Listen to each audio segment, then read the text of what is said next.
Tonight on Real, we'll hear from Sheila Dean, a political refugee from Rhodesia. We'll learn a little about her childhood back in the 60s and 70s, the way in which certain events have shaped her identity, and her journey to belonging after moving to Australia. We also take a look into the world of cancer diagnosis and discuss the different ways that we react to the news, how it can define our lives, and whether we even wanted to.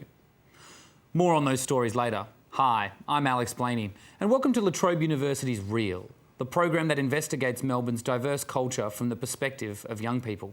Also tonight, we'll check out a short documentary directed by Samantha Williams about Scottish war veteran John Roger. We'll learn a little of his story and hear about the incredibly shocking moment that would go on to define the rest of his life. In tonight's episode, we'll be talking about the idea of defining moments in people's lives, whether it be falling in love, travelling the world, or even just getting that job. A defining moment is a central and key event, and I'm sure we've all had one. The Oxford English Dictionary states that a defining moment is an event which typifies or determines all subsequent related occurrences. We're going to be looking at what constitutes a defining moment and how these moments contribute to our sense of identity and belonging. But first up, did you know that the average woman will spend over $50,000 on hairstyles and product throughout her lifetime and will go through over 100 different looks? And in a world of fast-moving fashion and ever-changing trends, women aren't the only ones who go hair crazy. The average man is said to spend around 5 months of his life shaving and sculpting his facial hair. But what motivates us to change our looks so regularly? And how can something as simple as a haircut contribute to our sense of identity and belonging? Samantha Bell and Dina Marquardt headed over to a local salon to find out. When you reach certain milestones in your life, for example, if you're going through a breakup from a partnership, then I think a lot of women, and probably men, tend to change their hair at those times in their lives. My hair is one of my most important, features, and it's important for my hair to look good, to give me more self-confidence. Particularly if you're having a very large change in your style, perhaps going shorter or having a completely different colour. In the past I've had, my hair has been much shorter and it's also been blonde, so in particular that would be certainly a defining moment. Everything's changing, they love change. Everyone wants to change. Hair's something that you can change so easily. Most people model themselves on something that they've seen in a magazine, an old actress or an actor, and you could cut off the old and start fresh. There's people that are going to want to wear the haircuts of right now, and then people that are wearing the haircuts of 30 years ago, and how they fit in is where they see themselves. I think a lot of people see themselves as obviously something else. Your hair and your haircut and style kind of makes a statement about you as a person and, portrays the look, I suppose. New hairstyles will suit whatever they're doing in that stage of their life. It's part of their identity, and what that hair represents is part of them. Almost all of us have been touched by cancer in one way or another. Those who haven't experienced the disease firsthand are sure to know someone who has. As well as the physical toll cancer takes on an individual, it can spark a wide range of emotions, from fear or panic to denial, depression, or even relief. But does cancer really define us? Jessica Lopresti, Eleni Paris and I put together this short segment to explore this question further.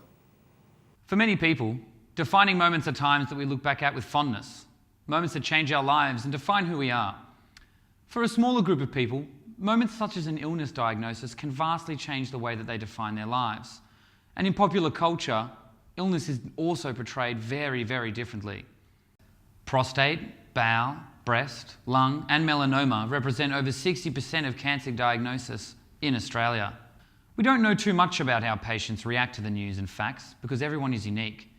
I went to find out whether patients choose to make a cancer diagnosis define their lives or stand above it. Fiona Batchelor is a health and clinical psychologist who deals with a range of chronic illnesses. Patients react to the news of a cancer diagnosis, some of them quite differently. It will depend on whether the patient has a family history of cancer. If that's the case, for some of those patients, the diagnosis isn't entirely unexpected. For patients who don't have a family history, the news can be particularly devastating and they'll be quite shocked. I think having a cancer diagnosis can be a defining moment in one's life because people never forget where they were at the time they were told and how they were told. And subsequently, even in recovery, every test, every scan they have, they will recall that moment. Everyone clearly deals with the news differently. However, if pop culture has taught us anything, we don't need to let cancer define who we are. AMC's Breaking Bad has taught us that cancer can push you to do things that you had never thought. Prior to Breaking Bad, many films explored the topic of being diagnosed with cancer and how we make a difference in our lives before we leave this world. If these films make us question anything about society, it's this. Is it really about the cancer diagnosis?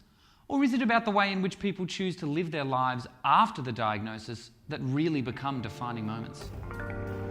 Welcome back to Real, where tonight we've been looking at defining moments and how they contribute to our sense of identity and belonging. There's plenty more good stuff to come. Joining me shortly here in the studio, we have author, historian, and La Trobe University Honorary Research Associate, Dr. Janet Butler. But up next, we have a short documentary about an eccentric Northcote resident. John Roger, a Scottish war veteran, is a fascinating man with a positive attitude and a handful of curious hobbies. From painting and dancing to bugling and building terrariums, John always has a new creative skill to learn and is keen to share his knowledge with the world. Here, we listen to his story and learn about his defining moment.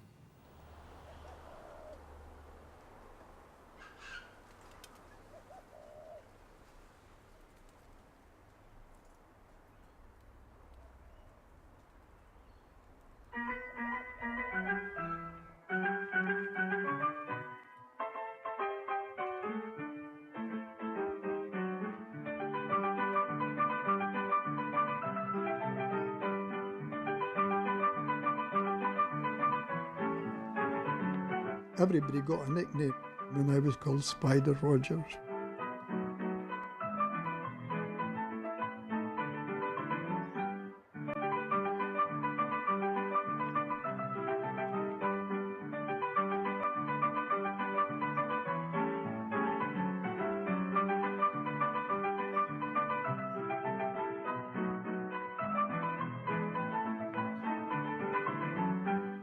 It's a habit from June. It's called monomania.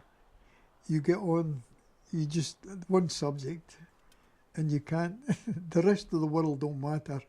That's your subject. While I was painting, that was my subject. Now I make terrariums, that's my subject. When I went dancing, that was my subject.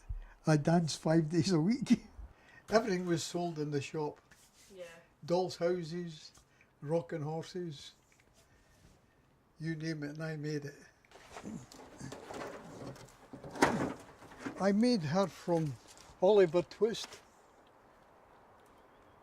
That was the wife of Oliver Twist.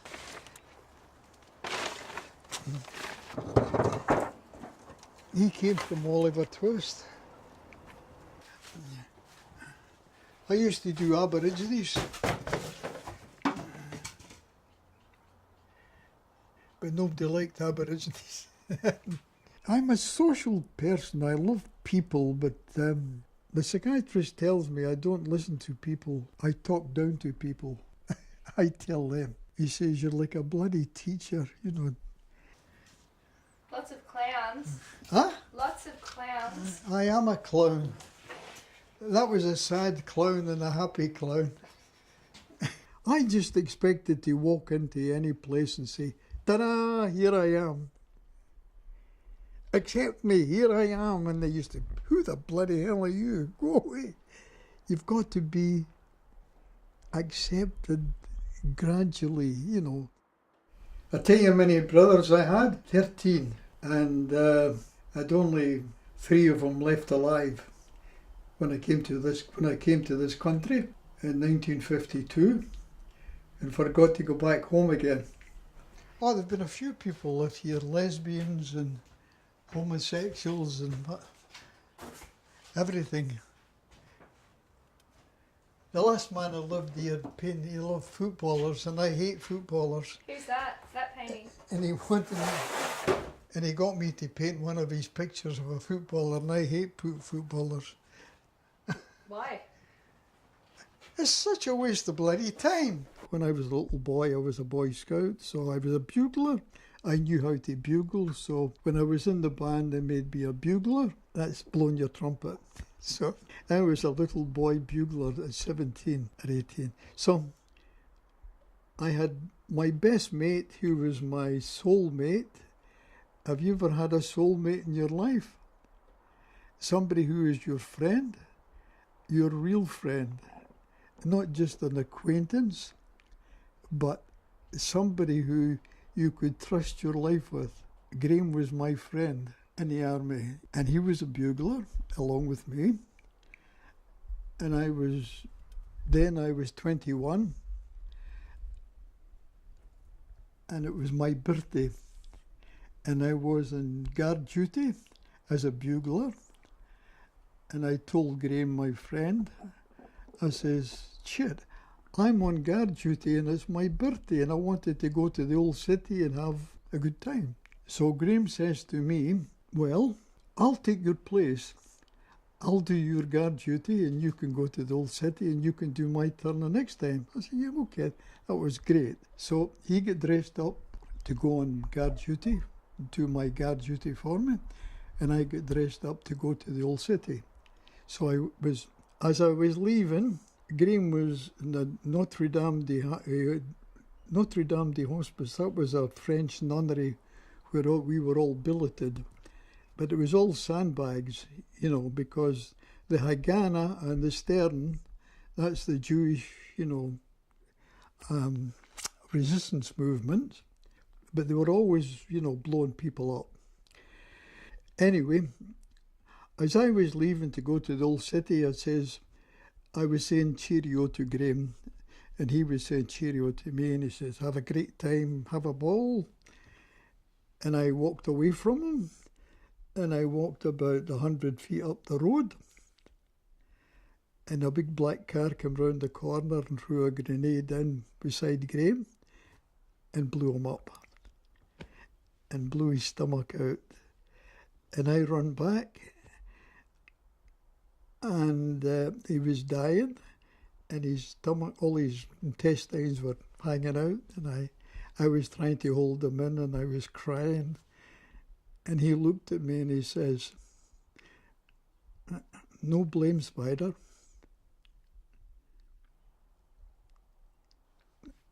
And then he died. And that really upset me.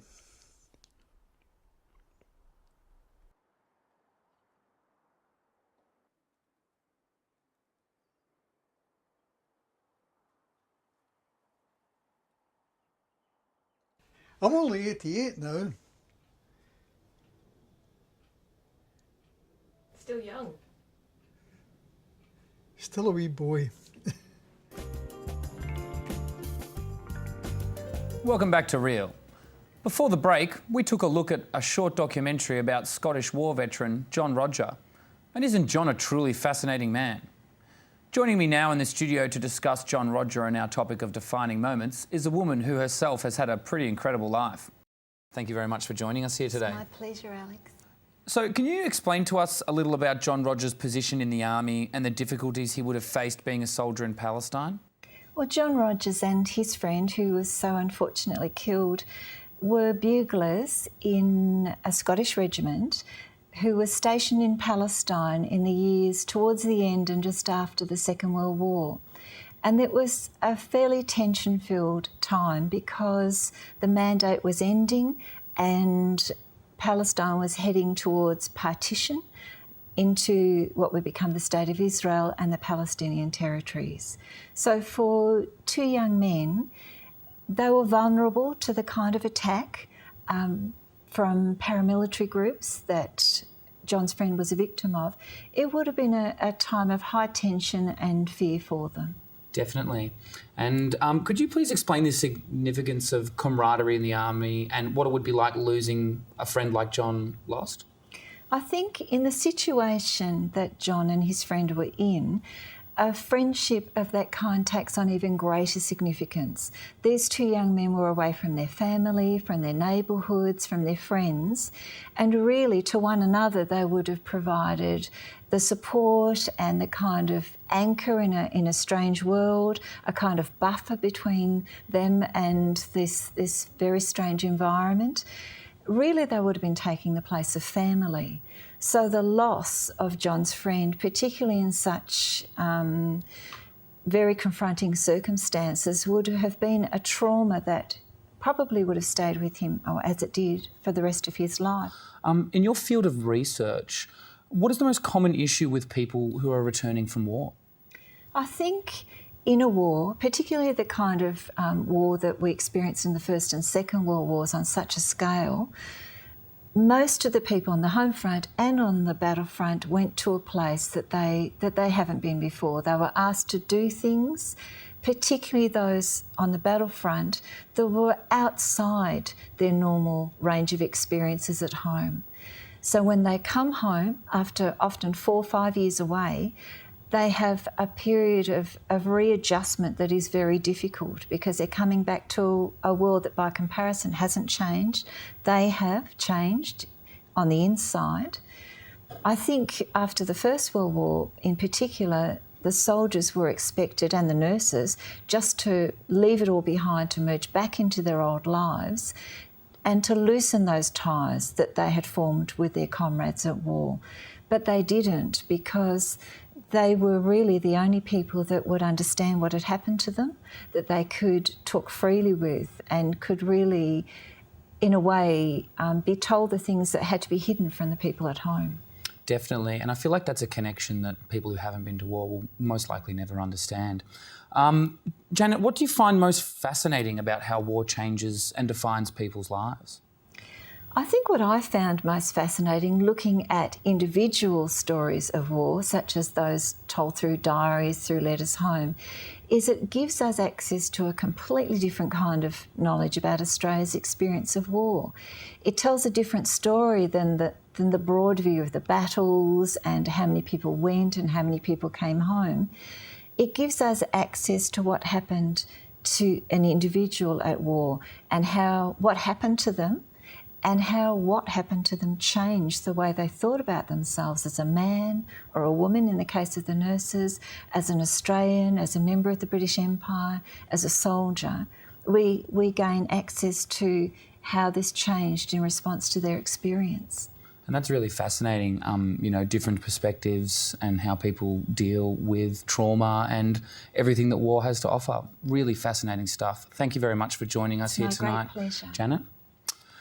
Have you ever stopped to wonder what life would be like if you missed that bus or if you went on that holiday? Or what if you happened to stumble upon some cash in the park? Two members of our team here at Real, Delsa Tuatea and Mark Sharper, have been thinking about the idea of parallel universes and the big what if. Their short film takes a creative look at the decisions we make in daily life and the potentially defining consequences that can result from choosing one path rather than another.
Over there, you stole my fucking money. Go away. You stole my money. Yeah, seriously. grab it out of my hand.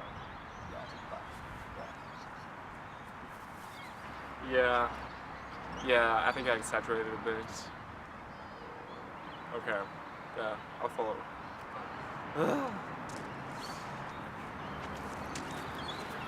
Oh! Wait up. I'm sorry about before. Thank you for your honesty. I'll give you this. Got more than enough. Come on, man. Take it. Here you go.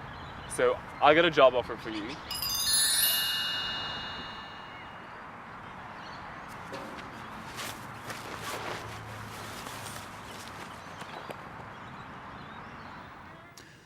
Moving to a new country may be a defining moment for many people, but imagine if this move was not made by choice. Every day, 32,200 people worldwide are forced to leave their homes and flee to new countries for their safety and the safety of their families. One of these people was Sheila Dean. In this next segment, Diego Vasquez and I caught up with Sheila and discussed her life in the country formerly known as Rhodesia, the struggles she has faced, and the new life she has made for herself right here in Melbourne. So I grew up in Rhodesia in the 60s and 70s. Rhodesia at the time was a colony of Great Britain, but it had a civil war. Most people had illegal weapons to protect themselves, but often I'd find that if I was travelling with friends or a boyfriend, we'd travel and we'd have an AK-47 in the back to protect us in the case of ambush. So the thought of ambush was always very present.